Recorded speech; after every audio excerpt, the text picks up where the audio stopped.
Hello and welcome to the SciFirst MovieTalk episode. So in this episode, I'll be discussing the 1990 dark fantasy comedy movie, The Witches, as directed by Nicolas Roeg and as adapted from the devilishly delightful children's novel of the same name by Roald Dahl. Now, quite rarely for me, I can actually say I have indeed read the book a long time ago, mind you, but Roald Dahl's stories are quite unique in that they do stay with you for quite some time, even into adulthood. They are some of the best written, beloved and most imaginative children's stories that are actually out there, and indeed ones which continue to touch and inspire generation and generation of new readers and fans. And for me, The Witches was one of the most fascinating and grotesque but absolutely spellbindingly stories that I have ever read as a child. The sheer thought of the possibility of witches being real was scary enough as a youngster, and given that they hide in plain sight, sent chills down my spine. As an adult, of course, I do appreciate the story on a different level, but I will always have that kind of love and the admiration for this and the other works of Roald Dahl, absolutely. That being said, the 1990 film adaptation of the novel is equally as brilliant and captivating for me, with this kind of being a firm childhood favourite of mine too. And although Roald Dahl didn't necessarily agree, I don't believe, due to the difference between the ending in the book and that in the film, I think that whilst this movie does start, it does kind of stray from the book somewhat. I mean, what adaptation doesn't, I think the style of the movie, its cinematography and choice of special effects, and of course the portrayal of the witches themselves, all bring this book to life in a way that not many adaptations do. With the characters, the story, and the book's, entire essence literally jumping off the page and onto the screen.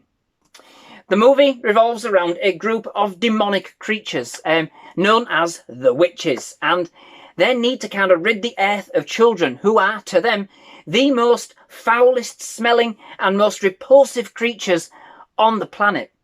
A witch spends all of her time plotting how to kill a child, and when one sets its sights on you, the only thing that will save you is being alert to the subtle hints in the witch's appearance. We do meet Luke Evesham, as played by Jasen Fisher, Jasen Fisher, and his grandmother Helga Evesham, as played by May Zetterling, who, following a family tragedy, moved to England and subsequently take a holiday by the coast in the Grand Hotel Excelsior. Helga is wise to witches after having an encounter when she was young, after one of her friends was mysteriously taken, and so she has prepared Luke as best as she could in spotting a witch in case he too has the unpleasant business of ever meeting one. However, nothing could quite prepare them for coming face to face with the Grand High Witch, as played by Anjelica Huston, the most vilest, wicked and despicable witch of them all, and along with their cohort of witches from England, who have coincidentally organised their annual AGM at the same time that Luke and his grandmother are staying there under the guise of an RSPCC conference, that being the Royal Society for the Prevention of Cruelty to Children. Enough said.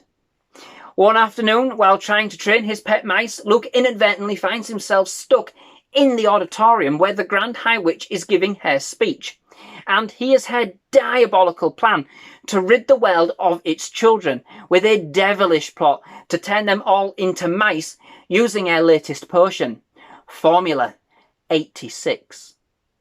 Needless to say, upon finding out that her meeting has been intruded upon by a child, the Grand High Witch is none too pleased, and so proceeds, after Luke gives chase, to turn him into a mouse as a demonstration of power and of her new concoction.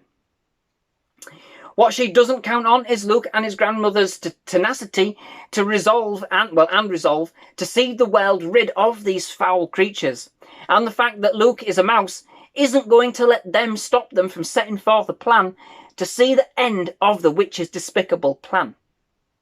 So, immediately, one thing I can confirm is that this film is just as delightful to watch today as it was in my childhood. It does not disappoint. Not many films carry forward that kind of same magic or hold the same sway into adulthood, but this one continues to pull out all of the stops to bring an adventure like no other, and one which remains one of my firm favourites from that era. It is meant to be a story that excites, enthralls, and even scares young children. That's its purpose, and I think this film does that exceedingly well. To date, it has been the only thing that has genuinely scared our son, who was or is 7 at what was 7 at the time of this review, and that is kind of saying something, you know? What he watches on YouTube, the transformation of the Grand High Witch, I think, was just a little bit too much for him. So yes, this film certainly succeeds in my book, in garnishing the book's vision. You know, hey, it does even scare me a little, even to this day, you know? It is intense.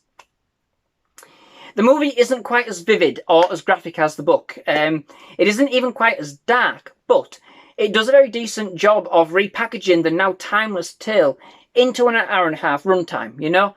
In fact, this is one occasion when I would say that the movie really did literally deserve to be longer in order to really reflect and allow us to kind of digest the immense world Dahl had created. But what we did get was a glimpse inside this universe. And for the most part, you know, the way that possible that it did recreate many of the book's iconic moments. It was a visual treat to behold. The cast are truly superb, and indeed are what really make this film come alive, if I'm honest. There are some fantastic actors of the time, such as Rowan Atkinson. People obviously might remember him as Mr. Bean.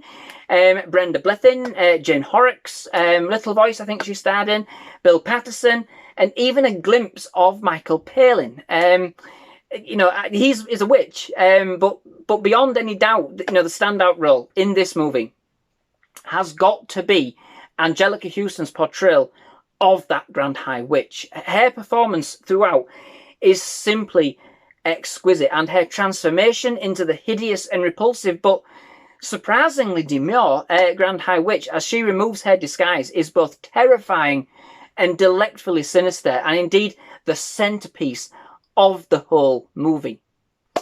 Anjelica Huston literally brings the Grand High Witch to life in her tale on the hideous, of her take of the hideous hag.